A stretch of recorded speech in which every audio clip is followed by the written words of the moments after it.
নমস্কার, আমার চ্যানেলের নতুন ভিডিওতে তোমাদের সবাইকে স্বাগত।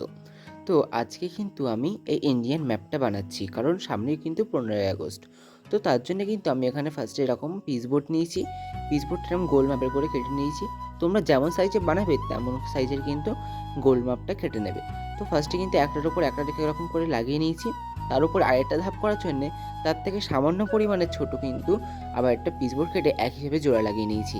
তার থেকে আরেকটু সামান্য পরিমাণ ছোট এরকমভাবে পিচবোর্ড কেটে আমি 3টে ধাপ করে কেটে নিয়েছি। এর উপরই আটার সাহায্যে আমি ফার্স্টে সবুজ কালারের আমি কিন্তু কাগজ লাগিয়ে দেবো। একইভাবে সাদা এবং অরেঞ্জ কালারটাও কিন্তু এর উপরে লাগিয়ে দেবো। অরেঞ্জ কালারটা লাগিয়ে দেওয়ার পরে চাষিটা অনেক বাড়তি থেকে যাওয়ার কারণে আমি সেটা কাঁচির সাহায্যে এরকম করে কেটে আবার আঠা দিয়ে সাইড দিয়ে কিন্তু মুড়ে দেবো। তারপরেই দেখো এখানটায় কিন্তু আমি ছুরির সাহায্যে কিন্তু এখানে কেটে নিচ্ছি। তো তারপরে চলো একে একে এইগুলোকে সবকটা অ্যাটাচ করে নেওয়া যাক। এগুলো ওপরে আঠা দিয়ে আমি কিন্তু 3টে ধাপে কিন্তু একসাথে লাগিয়ে নিয়েছি। এরপরে চলো পরের কাজটা করা যাক। আমি কিন্তু এরকম একটা কাগজ নিয়ে এর উপর একটা ইন্ডিয়ার ম্যাপ ড্রয়িং করে নিয়েছি এবং কিন্তু এটাও কেটেও নিয়েছি। কেটে নেওয়ার পরে এর উপরে আমি ফার্স্টে অর্ধেক কিন্তু শোলা আঠা লাগিয়ে তার উপরে কিন্তু অরেঞ্জ কালারের শোলা আমি লাগিয়ে দিয়েছি।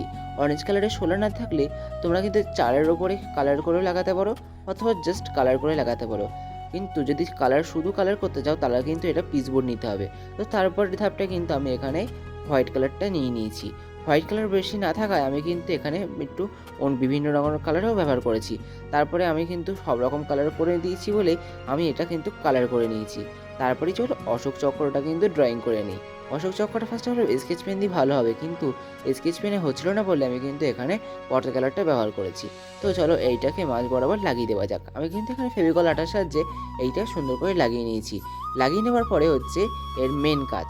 আমরা যে 3টে আগে ধাপ করেছিলাম সেই 3টে ধাপের উপরে ছোট্ট করে একটু কেটে রেখেছিলাম, সেই কাটার উপরে কিন্তু এটা লাগাতে হবে।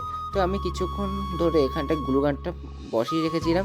তো গ্লুগানটা এবার দিয়ে এর উপরে কিন্তু আমি 3D যে ইন্ডিয়ান ম্যাপটা সেটা কিন্তু লাগিয়ে দেবো।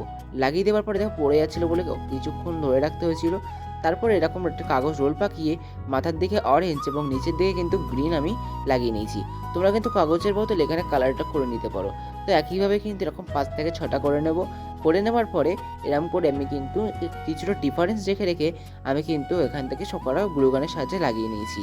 লাগিয়ে দেওয়ার পরে এর ওপরে কিছু বেড়ার মতন দেওয়ার জন্যে কিছু নিতে হবে। আমার কাছে এই স্টোনের চেনগুলো ছিল বলে আমি কিন্তু এখানে এইটা ব্যবহার করেছি। তোমাদের কাছে যদি না থাকে তোমরা কিন্তু উলও ব্যবহার করতে পারো। তো এখানে দেখো আমি কিন্তু গ্লুগানের সাহায্যে পুরো 4 সাইডে এরকম হালকা একটু ঝুল রেখে পুরোটাই কিন্তু আমি লাগিয়ে দিয়েছি। এরপরে দেখো এরকম দুটো একটা স্টোন নেব। স্টোন নিয়ে আমি কিন্তু সামনে যে দুটো দিল সেইগুলোর ওপরে কিন্তু এই স্টোন দুটো গ্লুগানের সাহায্যে লাগিয়ে দেবো। তো আমার কিন্তু অলমোস্ট কিন্তু কমপ্লিট। তারপরে ভাবলাম 4 সাইডের কোনো ব্যাপার যাবে কেন, আমার কাছে কিন্তু ওরকম সবুজ স্টোন ছিল না বলে আমি এখানে হলুদ রঙের স্টোন কিন্তু এখানে লাগিয়েছি। তো দেখো আমার কিন্তু কমপ্লিট হয়ে গেল। তোমাদের কেমন লাগলো কমেন্টে কিন্তু জানিও। আর সবার স্বাধীনতা দিবসের অগ্রিম শুভেচ্ছা রইল। আর নতুন থাকলে সাবস্ক্রাইব করে দিও। টাটা।